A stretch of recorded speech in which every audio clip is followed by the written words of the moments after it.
In the 3 minutes she was gone, a vehicle pulled up and snatched the kid and took off.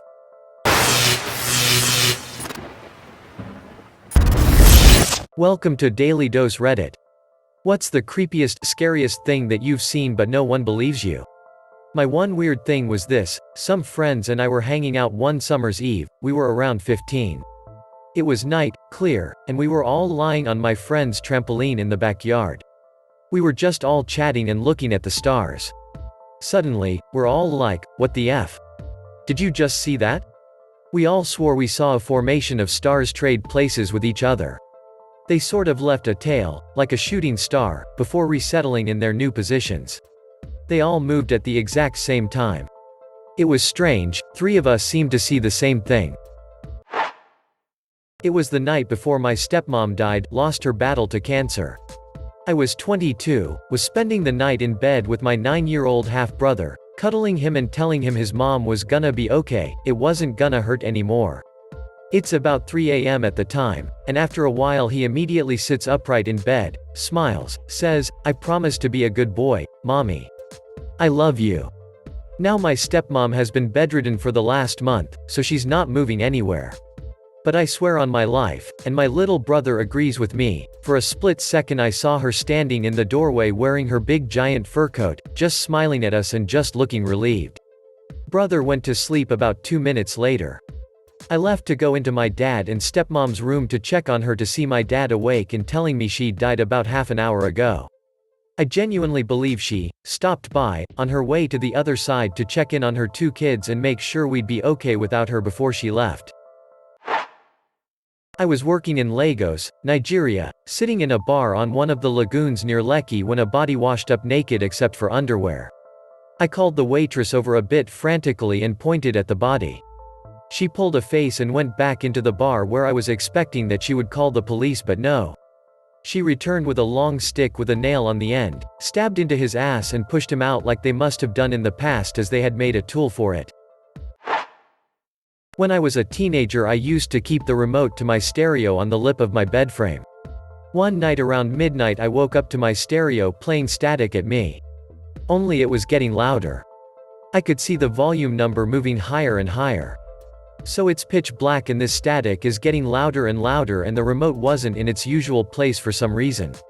I had no choice but to jump out of bed to turn it off. I turned on the light and, freaking out, found it under my bed. Like, deep under my bed at that middle point that's super hard to reach. Did not like. When I was 16 I skipped school to stay home and play video games. I set up my PlayStation and made some hot pockets, and right when I get good and comfortable I hear footsteps walking to my room. I glance outside and see my parents aren't home yet but was still afraid I was going to get caught. Seeing no place to hide I froze. Suddenly the door was flung open and I heard a blood-curdling scream echo through the house.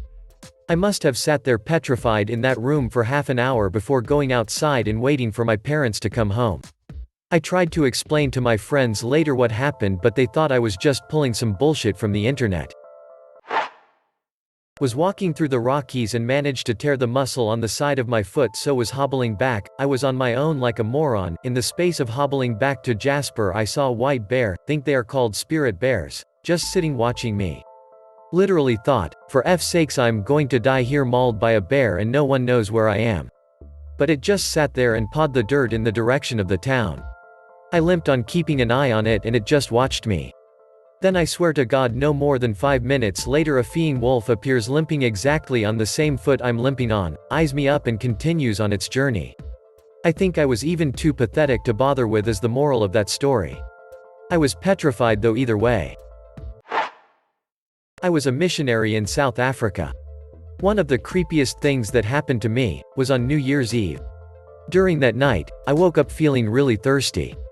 I walked toward the refrigerator in the kitchen, and as I was drinking water, I turned around and the front door was wide open. I could see the stars in the black sky and hear the faint sound of crickets in the distance. Not thinking anything of it, I closed it and went back to bed. In the morning, my missionary companion woke up first and noticed the door was wide open. It was then that we realized we had been robbed throughout the night, and I still remember my heart dropping as I realized the perpetrators were most likely in the dark house while I was in the kitchen in the middle of the night. Still gives me goosebumps thinking about it. I was maybe 4 or 5. We lived in a somewhat questionable neighborhood at the time. And looking out the window one night, I swear I saw a neighbor from an apartment nearby with her son. He was on one of those plastic trikes. I believe she ran inside to grab a jacket. In the 3 minutes she was gone, a vehicle pulled up and snatched the kid and took off. His mom came back and was looking for him. I tried to tell the adults in my apartment, but no one believed me or the other kids with us. Still the scariest thing that haunts me to this day.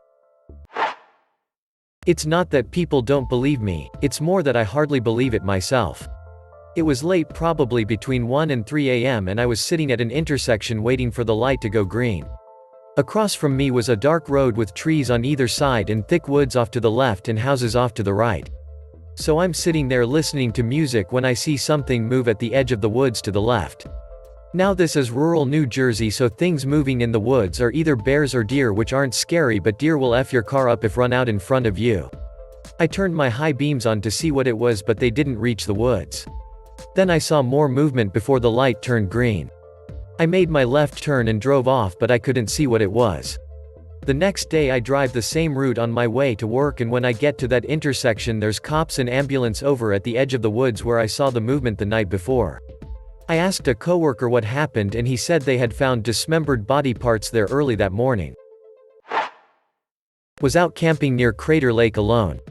Trekked in about 10 miles from the trail with very light gear and made camp on a ridge overlooking this valley. Wake up in the middle of the night to shouting in the distance. Look down in the valley and see 2 flashlights moving in one direction. I figure it's some camper's night hiking or playing a game. So I just observe. It becomes apparent they are looking for someone. I can barely hear them, but once in a while they shout out something like, "We will find you," or, "Come out." I can't remember exactly, but it was like they were toying with someone. Hide and go seek. That's what I'm thinking. Weird, but whatever. Eventually I see both lights turn suddenly and bolt in one direction. From what I can make out, they found who they were looking for. Again, I can't see much except for the flashlight's beams. The 2 flashlight people are laughing maniacally now, and it's creepy. Then I hear a loud woman scream, and the movement of the light stops in one spot and she continues to scream. It then sounds like she's being beaten and raped. I have no clue what to do. I'm unarmed and quite far from them. So I pack up camp and decide to head to the ranger's station. No cell service. It's rough terrain at night and I'm off trail with no GPS, and while I have great sense of direction normally, at night I can't see my landmarks. So to be safe I stop and decide to wait for sun up. Hardly sleep, and as the sun comes up I figure out where I am and continue back to my car and the ranger's station. I finally arrive exhausted, but the station is closed. I find the number to the park service and make a report. They thank me and said they would send out search and rescue. I follow the news the next couple days but don't hear anything, and I'm extremely curious. So I call back the parks service and ask to speak to the same guy the first filed the report with. Apparently they found the people almost immediately, all camped out together. After some questioning it comes out that they, 2 men and 1 woman, were playing a sex fantasy game in the woods. It was a relief to learn that no one was harmed, but holy F, it freaked me out. Myself, wife and kids were driving near some cliffs near where we live. We stopped to take in the view and some photos. I lined the kids up with the cliff drop and ocean behind them and took some pics. As they took a step back for me to get a better picture, they fell off the edge of the cliff. I woke up sweating and petrified. The nightmare felt so real, one of those that really stick with you. I went for a pee and checked in on all the kids, all fast asleep in bed, apart from my youngest 5-year-old daughter. She was on the floor. She had fallen out of bed but somehow was still sleeping. Next to her on the floor, knocked over I assume when she fell, was a bedside lamp. The bulb from the lamp had burnt and was singeing into the carpet, I think ready to burst into flames. When I was about 5 or 6 years old I shared a bunk bed with my brother. This bunk bed was an old wooden one that was extremely heavy but sturdy. I slept on the bottom bunk. I was taking an afternoon nap and vividly remember having a nightmare where I was running from something evil, and it kept hurling boulders and rocks at me trying to crush me. Finally, I look up and see a giant rock, almost shaped like an anvil, crashing down on top of me. I woke up in a cold sweat and quickly rolled out of bed. I didn't take more than 3 steps when the top bunk broke and crashed down on the side where my head had been. Was working at a convenience store, late shift. Just about nobody comes in from about 10:45 until we close at midnight. The way the store is set up is, from behind the counter I'm about 6 feet from the door in front of me and to my left, and directly above it are 2 security monitors. It's a very small store. The monitors flip through a few different camera angles, in the back, just outside the front door, in the lot, in the shed, by the coolers, and then repeat the cycle again. I'm working by myself, just me and my phone. 11 o'clock hits, nobody comes in for a while, probably 20 minutes of silence. Some time passes and I glance at the security monitor. It's showing the angle of the lot, and it shows in such a way that you could see someone's back as they enter the front door, and it's pretty dark out, so the best way to see if a customer's coming is to watch the cameras. It's at a slight delay, so I would see something happen on the monitors a second or two after it actually happened. When the angle from the lot comes back on, I see a man, from behind, enter the front door. Black guy, not too tall, leather jacket. He's got a grocery bag in his right hand. I glance down at the front door, which is just below the monitors. Nobody's there. I thought it was a glitch, maybe an old tape replaying. I watch through another cycle of the camera angles, which lasts about 45 seconds or so, just to see if it would happen again. Halfway through the cycle, the door swings open and into the store steps a young man, black guy, not too tall, wearing a leather jacket. He's holding a grocery bag in his right hand. The icing on the cake was that he didn't buy anything, he just looked around for a minute and left.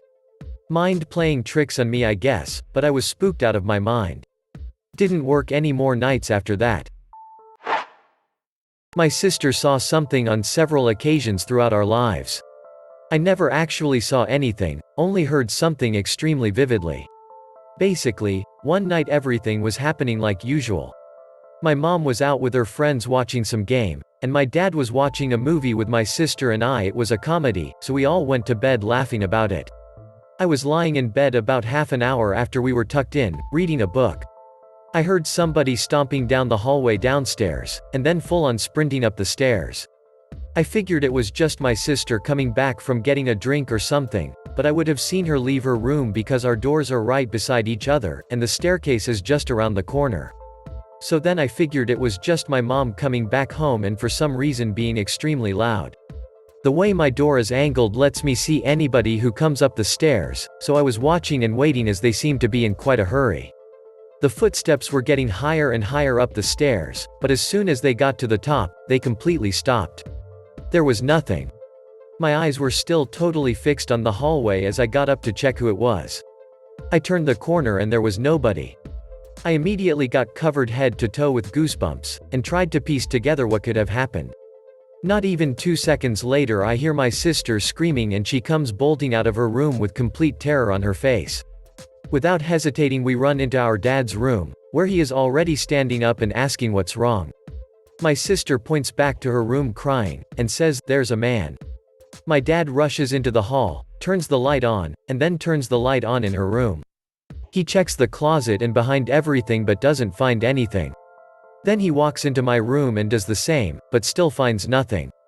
We spent the next 15 or so minutes holding his hand as he searched the rest of the house, flicking every single light on. He calls my mom to see if she had been home, but she says she's still with her friends. I could even hear the loud bar atmosphere through the phone speaker. We all slept in my dad's room that night. Over the course of the next 7 or so years, my sister had run out of her room crying about the same man in her room. She says he just stands there in the corner and watches her. She described him as a very tall man in a top hat and a trench coat, like a detective, she said. Everything completely black. It was a couple years after that I stumble upon what's known as the top hat demon, or the phantom hat man. It turns out it's an actual phenomenon. Every description and drawing is exactly what she described that day.